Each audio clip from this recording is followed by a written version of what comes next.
In this video, we will talk about things that will hype you up more than saving turtles. A turtle made it to the water!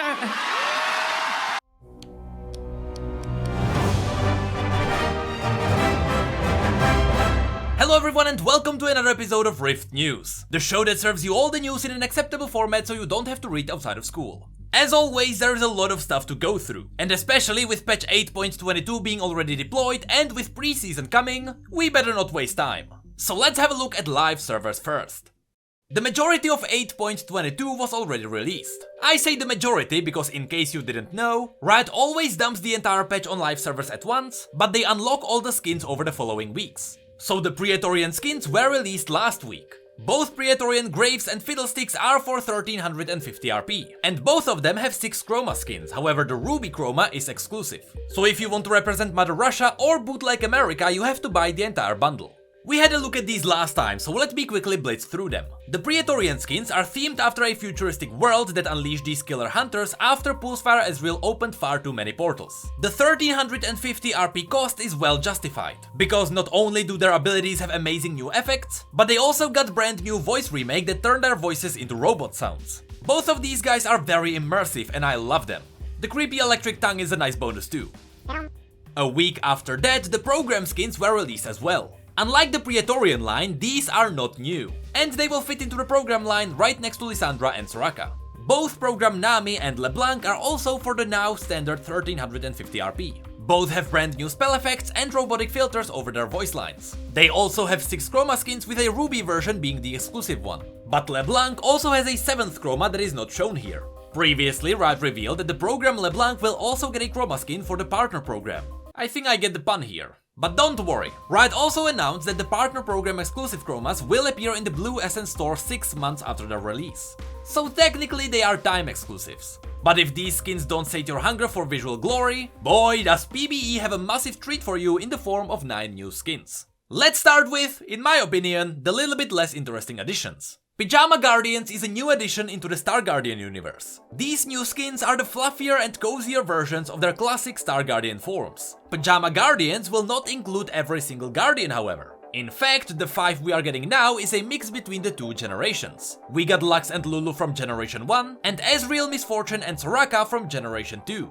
The really cool part is that if you own the original Star Guardian skin, the price of this version will be bumped down by more than a third. The reason why Riot decided to do this is because while you're technically paying for 1350 RP worth of work, you previously already paid for it. Because these Pyjama Guardians are reusing the classic Star Guardian visual effects, sound effects, and even recall animations. Now, originally Riot wanted to bump down the prices by 30%, so if you own the original, the new price would have been 940 RP, which, let's be honest, is still a bit too much, considering that you already own the exact same skin with different model. So Riot listened to our feedback and they decided that 940 RP was a little bit too high, and they decided to decrease the price by additional 15%. So now, when Pyjama Guardians arrive and you already own the original skin, you'll only have to pay 742 RP, so only 55% of the full price, which is really good. Technically, it is as if you bought one of those cheaper skins with just a new model, and that's exactly what people wanted. Good job, Redo! But the Pyjama Guardians were just the beginning of PBE. Next up, we have 2 new Coven skins. Here I want to remind everyone how much I love skins with serious themes. Sometimes a comedy skin can be really good too, but I just love it when the game allows me to play with different fantasies. So if you know what skins are coming next, you know how joyfully I flipped my table. I didn't, it's very expensive. Anyway, back to the Coven. The Coven Lissandra and Camille became part of a bigger universe full of witches and Inquisition hunting. The Elderwood line and the Death Blossom skins also became parts of this new universe. So the overall theme feels almost magically evil. It actually reminded me of Bloodborne a little bit. Coven Lissandra represents the classic powerful witch from Hidden Woods, almost like Galadriel from Lord of the Rings. Her story is all about wicked dreams of dead gods invading her mind, so her appearance is themed after an ivory stag that appeared in one such dream. Again, the skin is for 1350 RP with 7 new chroma skins, including a Ruby exclusive version. Coven Camille follows along the same path. She is also for 1350 RP, with 6 chroma skins and a Ruby exclusive. And she's also part of the same universe. Camille is actually one of the servants of the long-dead gods. And in preparation for their arrival, Camille fights back an ancient order of knights who try to prevent it from happening. And looking at the blade in her splash art, it might be obvious as to who the knights might be. Because ladies and gentlemen, we are not getting one, but two new legendary skins for Leona. And holy crap, are those the best skins I have ever seen. There's a lot to talk about, so let's get into these. First of all, these two new legendaries are Lunar Eclipse Leona and Solar Eclipse Leona. And because they are part of the same group, just like the Star Guardians and the Pajama Guardians, these new Leona skins will also be cheaper if you get them both. So if you own one of them, the other one will also be 45% cheaper and it will only cost you 1001 RP. Or if you buy them together, it will be 2821 RP. Next up, I want to quickly mention that these skins were obviously themed around a really old fan art from 2013. The artist is Sunny Koda, and it is awesome to see how faithful Riot decided to stay to the original, obviously with some changes. Now, the skins we got are using something brand new. They got a normal and evolved version like many other skins, but this time the evolution behaves differently. When casting her ultimate, Leona calls upon the celestial powers and she becomes empowered. And especially the sun version is absolutely glorious. Thematically, this makes sense as she's asking the sun or the moon for aid. What's cool is that she will stay in this empowered form until she dies. Obviously, the skin also has new visual effects, sound effects, animations, new voiceovers, and even interactions. And as it is with all new special skins, there will be a chance to pick up special borders as well. Overall, these seriously might become my new favorites. But the only thing I'm not a fan of is the new voice. I don't really like the old Shakespeare English with its weird grammar, but I'll not let that ruin this awesome skin for me. I have heard of thy kind, Death Blossom. Pray, hast thou heard of mine? That's pretty much all the skins, so let's continue with the smaller things added to the PvE. Seeing how much fanart Blacklight Akali raised on the internet, Riot decided to update her stealth in-game. So now she will glow in the dark while she is trying to hide. When it comes to icons, we got new ones for Leona, all the Star Guardians, and the All-Star event that is coming. Pajama Guardians also got their own ward. And Leona got her own login screen. And just like the skin itself, the music is equally great. I'll play you a small clip from the calm start, and then a portion of the epic ramp up.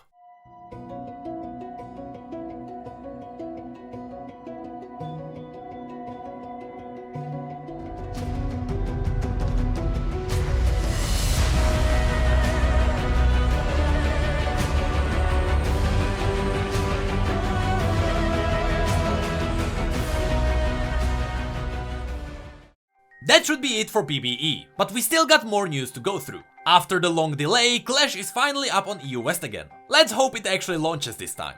But while you're waiting, you might have noticed all the pre-season updates teased in your client. Here you can find a summary of what is happening, together with the information that the next champion will be revealed on the 19th of November. But we'll get to that in a second. This pre-season, Riot is trying to encourage everyone to play whatever they want. Riot wants to see how their updates change the meta. So if you want to go double mage bottom or triple tank top, I say go for it because Riot is looking for feedback. They even encouraged it in their newest video.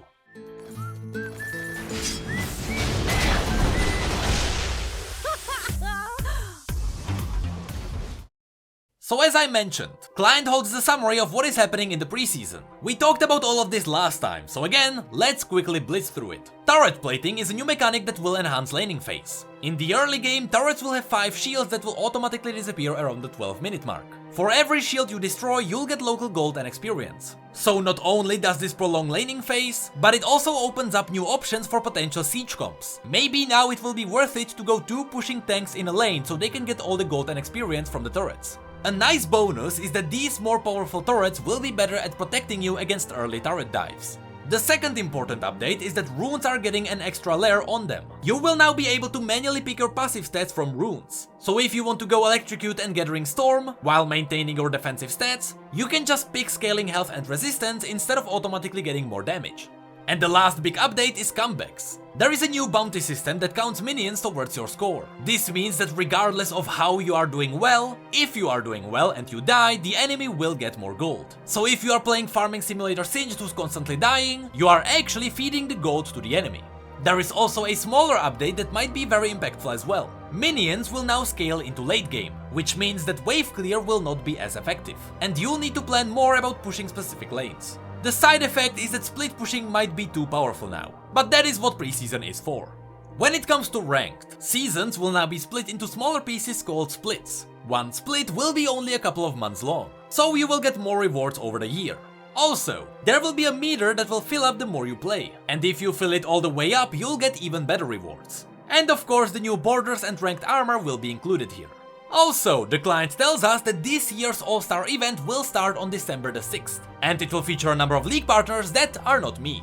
Usually this is a really funny event, so let's see what happens this year. Lastly, we learned that a new champion will be revealed on the 19th of November, which is in 2 days. I have 2 predictions for this. Either we are getting a new kind of Astaya based on the Flower Mage in the works, this is because a new kind of Astaya was teased during the PAX panel, or we are getting a Demacian prisoner bound to the Targonian lore. This one is a wild guess based on the fact that the other teaser featured chains in an ivory prison, and the fact that we know that Kayle and Morgana are coming, and they are Targonians bound to Demacia. However, it is possible that one of the champions was teased to be released next year, and I think it was the prisoner one, so we are highly likely to get the Flower Mage. Either way, I will be streaming on that day, so my first reaction will be fresh.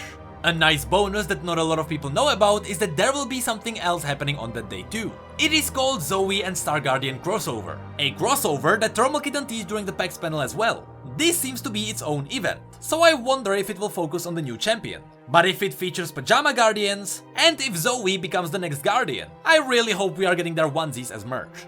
Next up we have Blue Essence Emporium, the Blue Essence sale that happens every 6 months. As always, all chroma skins released more than 6 months ago will be on sale for 2000 Blue Essence each. As always, we are getting new icons for 2500, and all the previous big bundles are coming back, such as gemstones, emotes and even more icons. Even the Earthwick skin is coming back at its normal price of 150,000.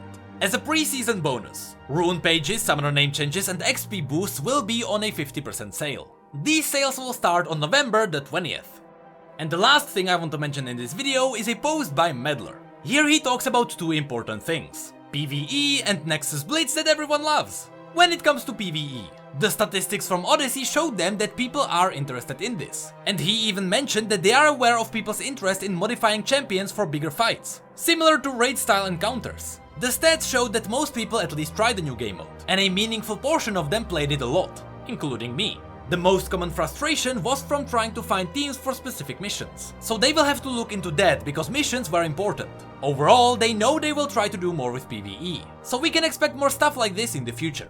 The only problem is that it isn't as replayable as PvP, but considering how hard Diablo flopped, give me randomly generated levels with loot, and I am all in on League Immortal. Nexus Blitz will get a couple of new events when it comes back. These will focus more on smaller skirmishes instead of big team fights. Also, snowball fights were very irritating, so these will be changed. Some of the rewards will also be straight up removed, like Blessing of Caitlyn or Cursed Minions. The map will be reshaped to give it distinct laning phase and jungle path variety. And overall, the map should look better the next time you see it. It should look like an early prototype. I just really hope we will get a different look in the end. I understand why they might theme it around Summoner's Rift, but I really hope that Nexus Blitz will be in another part of Runeterra, like Piltover, Ionia or even the Blessed Isles. But that might take away from the fun part of that game mode. The only place that would really make sense would be Bandle City. It is a random and magical place, so I really hope they actually go for a Yordle City. But with that, that is it for this video.